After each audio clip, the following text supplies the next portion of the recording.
Hey, what's up, everybody? It's Josh and Ben. We're headed to my friend Doug's place in Long Beach. We're gonna go get some sushi today. But guess what? I switched to Apple. It happened after being with Android for 13 years and multiple problems. S7 Edge battery exploded, S9 management memory problems, and blurry picture issues. Samsung denied all problems. Had to pay deductibles with Asurion to get it fixed, to get it replaced, which I shouldn't have because it was a known issue with Samsung. Switched to Pixel. Best Android experience of my life. Was at that time when I switched, I was actually thinking about switching to Apple, and I thought this is Android's last chance with me. Battery blew up too.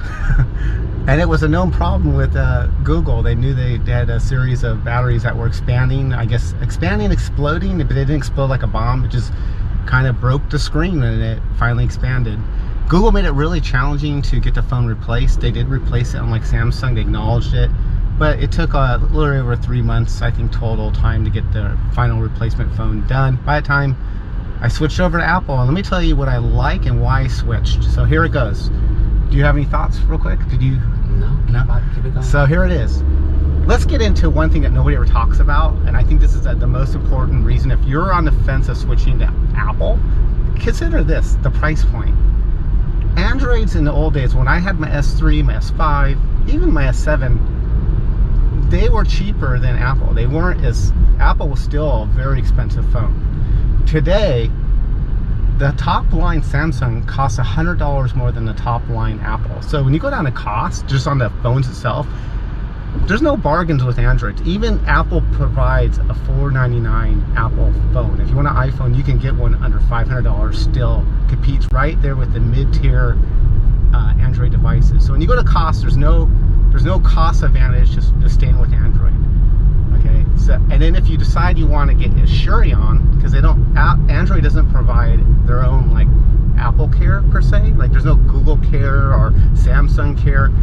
They provide like a third-party insurance company. It costs more than Apple Care. It costs about $18. Apple Care costs about $14. And here's the main difference. You get 24-hour live support, chat, or a live person.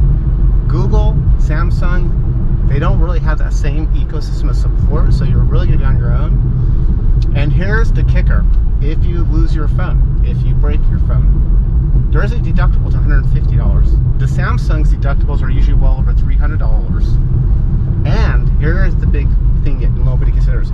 Apple does not give you refurbished phones. They give you a brand new phone. Yep, you heard that right, a brand new phone. Samsung, Pixel, LG, no longer in business. All these companies use a third-party company to give you a refurbished phone. They don't test them. That's why most people who get refurbished phones send that first phone back multiple times before you get a phone they're happy with. Huge difference.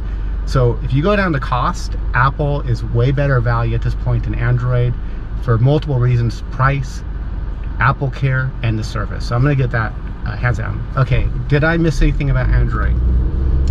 The answer is yes. I did miss some things about Android. What I missed the most, and this is the part I have a problem with because I don't know if I was being more forgiving because I had Android and I just kind of overlooked it, but the Google Pixel, we're not talking all Android phones, and this is the problem with Android, is that it's so fragmented that your experience on Samsung is going to be vastly different than my experience on Pixel. The Pixel voice to text, like when you did voice dictation to your text messages, it was really excellent. Apple, it is excellent, but I feel like there's a slight advantage to Google in that aspect. So I do miss the voice to text feature on only the Pixel device. The Samsung voice to text, it was probably the worst one. It was not very good at all, and I don't know why, because it was Android. Bluetooth, here's another thing I sort of miss. This is one of those things where I go, okay, I'm a really heavy user of my phone, so when I have multiple Bluetooth devices, and so for example, I have a talking headset that looks like I'm a call center operator, and I use that phone to make all my business calls. I don't want that phone to like play my Spotify or my iMusic. And then Apple, you can't like drill down into the setting to say that I only want this device to play music, or I only want this device to pick up phone calls. It just connects to the devices, and sometimes it'll automatically connect and play music in a device you don't want it to. It tries to be intuitive. It tries to be intuitive. Android, you can go into the settings and actually specify what you want that particular Bluetooth device to be able to do, media or calls or both. So in that aspect, I sort of still miss that feature, but here's the kicker. I don't have any connectivity problems.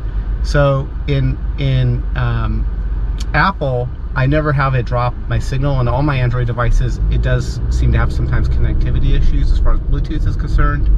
The other thing I really think is better about Apple, and this is why it's hard for me, is that all the apps that have a media that would use Bluetooth, within every app I've used, you can decide an app.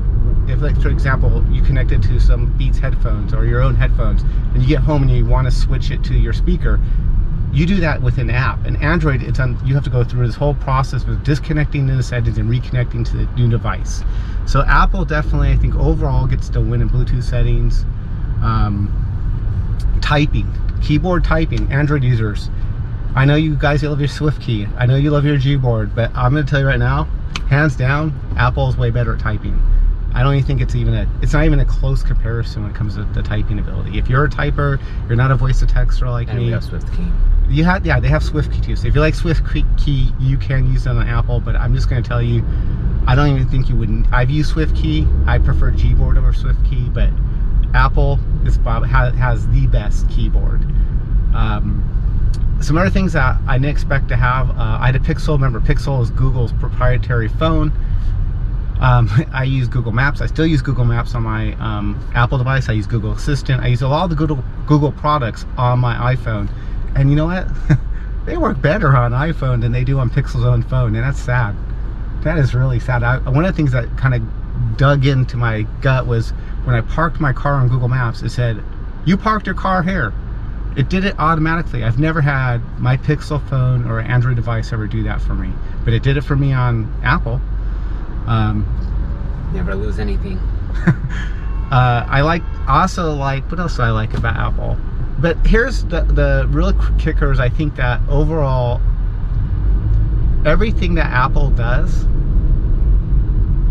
so does Android. They all get to the same end result. I just think that overall the experience is more fluid with Apple than Android. And in Android, yes, you can choose the path how you want to get there. That's what Android people, including myself, would always say, well, I can choose how I want to do it.